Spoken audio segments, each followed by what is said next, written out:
Hey guys, welcome back to the AJ Analysis channel, where today we have analysis of Manchester United's 3-1 defeat to Arsenal. Was it unfair? Was it deserved? Were Arsenal the better team? Were United robbed? We're going to discuss it all today. We're going to discuss the real tactical side of the game.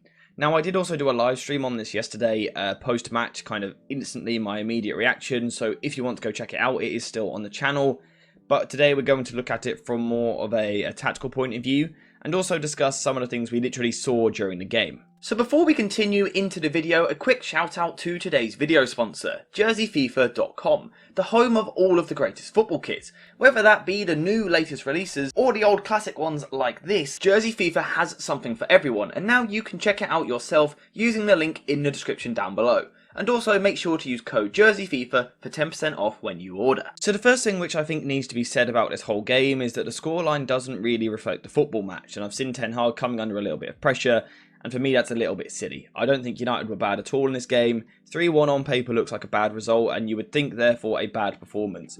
But actually, from a tactical point of view, United were largely set up well. You've got to consider also that by the end of the game, United's first, second and third choice centre-backs were injured.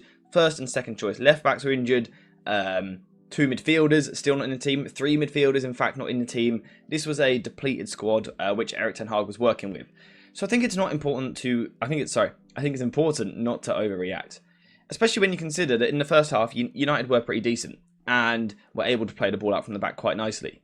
Now, some of this was because kind of weirdly almost, Arsenal didn't press as high up the pitch as what they typically would. They weren't quite as intense and aggressive as what you'd expect. But I think the reason for that was because of Onana. They were aware of this Onana ability. I was speaking in my tactical preview about the need to get Onana between the centre-backs. That's exactly what we saw during this game. So even when Arsenal did try to be a bit more aggressive in this sort of 4-4-2 shape like this, United was still able to outnumber this front two because of Onana's ability on the ball, and his passing was absolutely phenomenal. In the first half, only one Arsenal player had more touches than Onana, which kind of sums up what was happening. Now, the disappointing thing for United would be that so much of it was stuck in these areas, but in terms of putting a positive spin on it, the ball retention was really good in this game. Onana was brilliant with his passing. Wan-Bissaka's retention was decent. The passing could have been a bit better. Lindelof and Lisandro Martinez, their retention was really good. And even Casemiro, he had the occasional ball loss, but by his standards, his passing was very good. Christian Eriksen retained the ball really well. There were often situations where Casemiro would kind of move out of the way a little bit higher. Eriksen would drop into positions like this, get the ball and kind of first time play it wide to Wan-Bissaka. That was a way in which United were trying to get out the press. And like I said, in general, I thought the ball retention was really good in these areas. Another way in which United were able to get out was by sometimes having Wan-Bissaka drop deeper on the ball here. Lindelof would step forward, taking one of the front two with him, and now Onana can come here again, once again, get the ball, and again it allowed United to play from there. I think the problem United had from here, though, was a lack of natural ball progressor in the side. Now, one thing Onana looked to do on a few occasions was go long towards Marcus Rashford, but there was a combination of the pass not quite being right, but also Rashford isn't the perfect outlet ball in terms of going up to his chest or his head. I think if United had a more physical presence from earlier in the game, say a Rasmus Højlund, who of course wasn't fit enough to start, I think if he'd have started this game, it actually could have gone quite differently, and United could have come out of this with a really positive result. But, you know, in general, United were keeping the ball at the back really well, the retention was good, but we do have to remember some of that was because Arsenal weren't pressing. But the first phase of possession was decent. The problem for United was the second phase of possession. Almost when Onana's no longer involved, that's when the problems start to occur, because basically Arsenal are really stubborn in a 4-4-2 like this, which eventually drops into more of a 4-5-1 in this particular game. United are trying to build possession with a 3-1 shape. Often we would see Casemiro dropping in between the two centre-backs. Eriksen would kind of be this one, the pivot point. Wan-Bissaka would push further forward, and Dalot would kind of invert into these areas. Now, the problem United had from here was, one, that Arsenal were very good, but also United just don't have that player who can naturally kind of take hold of a game and dictate, and also get on the half turn in midfield and win your duels. And this was something I was concerned about coming into the game. If you're going to go into Bruno Fernandes in this sort of position, chances are he is going to be outmuscled by Havertz. Or if you go into Eriksen here, Declan Rice is just so physically good, and even Odegaard is quite good physically, despite what you might first think. And that's the problem that United had. I thought Eriksen was absolutely brilliant with his forward passing. His ability to get the ball here and switch it out to Marcus Rashford was absolutely brilliant, and that was United's biggest threat on the counter-attack. But in terms of in sustained possession, United just couldn't get that ball moving through the thirds, and that was the big problem. Now, like I said, I think Lisandro Martinez, Victor Lindelof and Casemiro all had pretty decent games. Casemiro was much better in this game, much safer on the ball, often dropping deeper, which is a role I would love to see a lot more, and I think we will with Amrabat in the side. But United they couldn't get the ball forward in these areas of the pitch. And the reason for that was because, basically, they don't have that player in the midfield. They don't have the profile who can take a ball on a half turn and win a 1-versus-1 battle. It's something which Mason Mount is actually pretty good at, so it might have been different had he played. But even Mason Mount isn't a dribbler with the ball as such. United lack someone, like an Odegaard, who can pick the ball up and kind of tiptoe his way past a man and break a structure. For example, if this was a different player than Dalot here, someone who's good at dribbling the ball, if you can dribble past your player here, you cause all sorts of problems because other players start to get dragged out of position, which makes space for others. United just completely lacked that in this game, and therefore, in terms of getting into the final third, they just struggled. Martial, done alright with the ball he protected the ball well. Marcus Rashford was always a threat, but again, it was a case of not getting enough of the ball. Antony saw a bit more of the ball, and I thought his dribbling was good, his ability to progress the ball forward was good, but his passing was awful in this game, and that kind of end product, can you complete the 3-yard pass at the end of it? He couldn't in this game, which was really, really disappointing. And that was the problem for United in this game, that they just couldn't get the ball through the thirds. Now, eventually we saw that change a little bit with Rasmus Højlund coming on. He offered something a little bit different. Immediately, within 2 minutes of coming on, the ball's gone long to him twice, and Gabriel has ended up on the floor. Rasmus Højlund was just given something different. He was spinning in behind into areas like this. I think that the more you look at it, I think he borderline should have had a penalty from the tackle on Gabriel. I think he's unfortunate with that. He also does a brilliant bit of link play in a deeper position for the disallowed goal from Garnacho. But Rasmus Højlund was a real positive when he came on. But in terms of, in general, in possession, United just couldn't progress it well enough. To be fair, at times, Arsenal had a similar problem. Now, United, again, didn't press particularly high up the pitch. When they did press, they were outnumbered, so they would soon drop off, allowing Arsenal to, for large parts, take control of the game in this area of the pitch, often building a 3-2 shape like this, with Zinchenko inverting, sometimes in right centre mid, which I thought was quite interesting. But we also saw Ben White stepping forward. As Arsenal got more comfortable on the ball, he was given a licence to step forward, and Arsenal were dominating the ball in these situations. Bruno Fernandes was in sort of a 4-4-2 alongside Martial like this. But what I will say is that in terms of in central areas, United actually done a really good job of stopping Arsenal playing through here, particularly in the first half. Someone like Havertz, for example, just didn't really offer that much. He was really quite poor, actually, in this game. And even Odegaard, he's also a very good footballer. But I think largely Eriksen done a pretty good job. When Ben White was getting forward, Rashford was doing his best to help out. I thought Dalot had an absolutely brilliant game defensively, and Arsenal had no progression. Apologies for hitting the mic. Arsenal had no progression down that right-hand side because Dalot was so good and Rashford was working hard. However, Arsenal did have progression down the left-hand side, and I was asking about this in the stream, and I want to hear your opinions in the comments down below. Did Wan-Bissaka have a good game? If you look at it from a statistical point of view, he completed pretty much all of his tackles, he won all of his ground duels, he often got the block or the interception. But the point that I was raising last night in the stream was that if Martinelli is picking the ball up just inside the United half every time, and every time he's able to get the ball all the way into this area here, I'm just wary of going behind me, but he's able to carry the ball all the way into this area here before Wan-Bissaka puts the tackle in.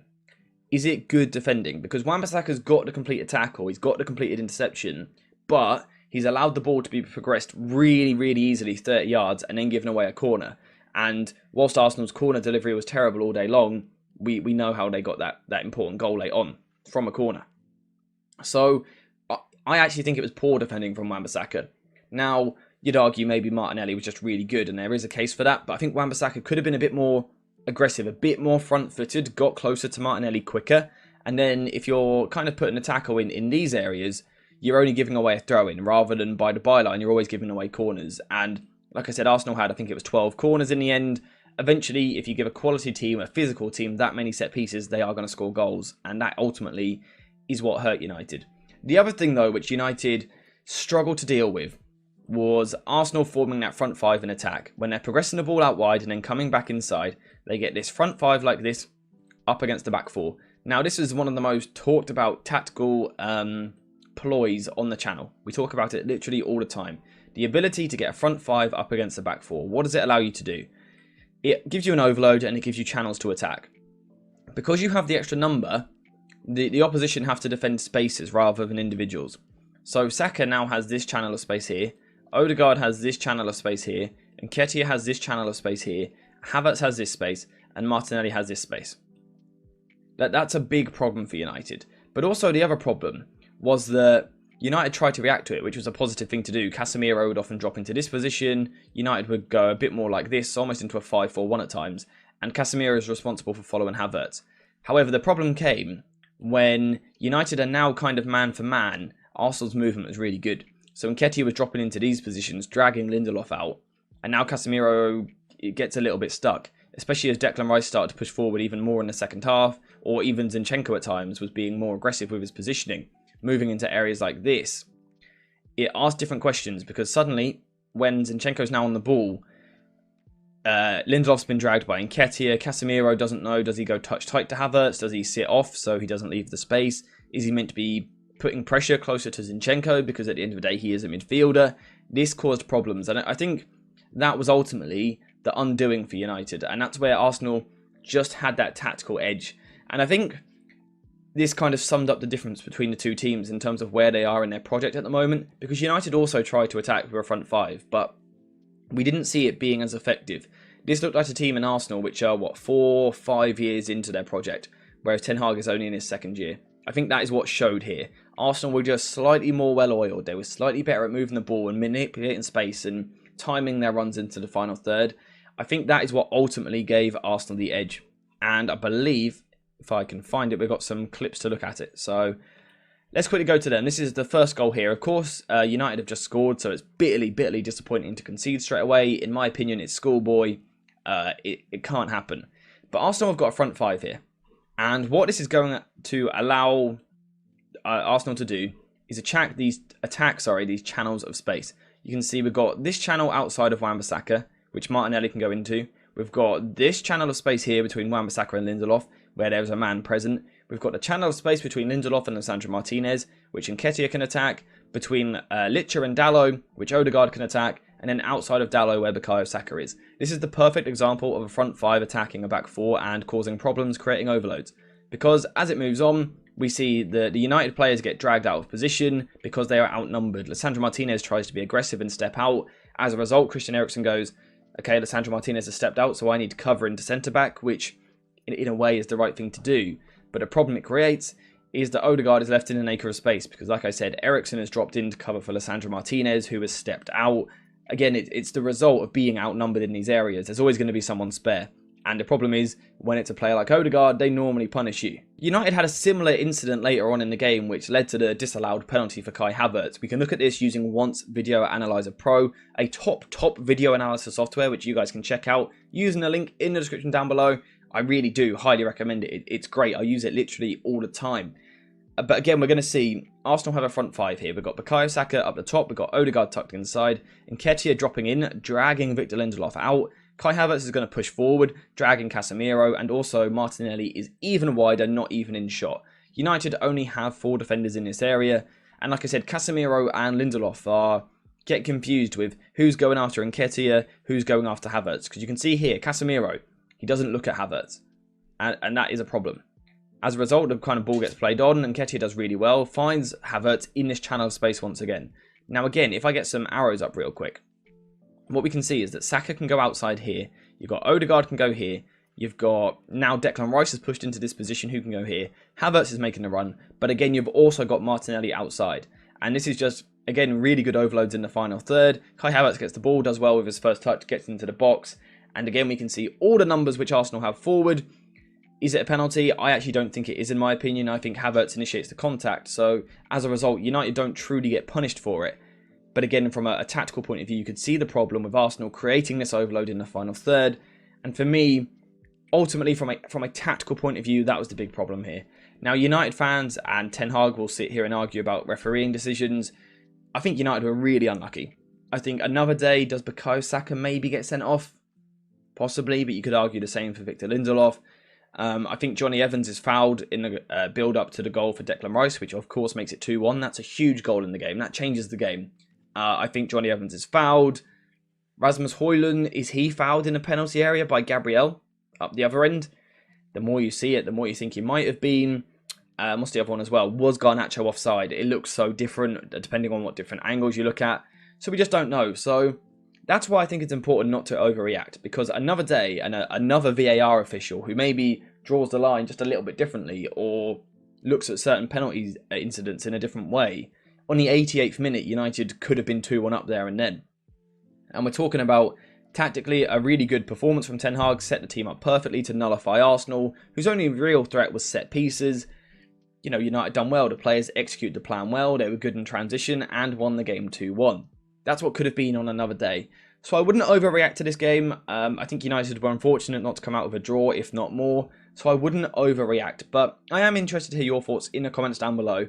What do you think went wrong? For me, ultimately, it was Arsenal just having that extra bit of quality in the overload in the final third, whilst also United just don't have that ability to progress the ball through the thirds in terms of carrying the ball.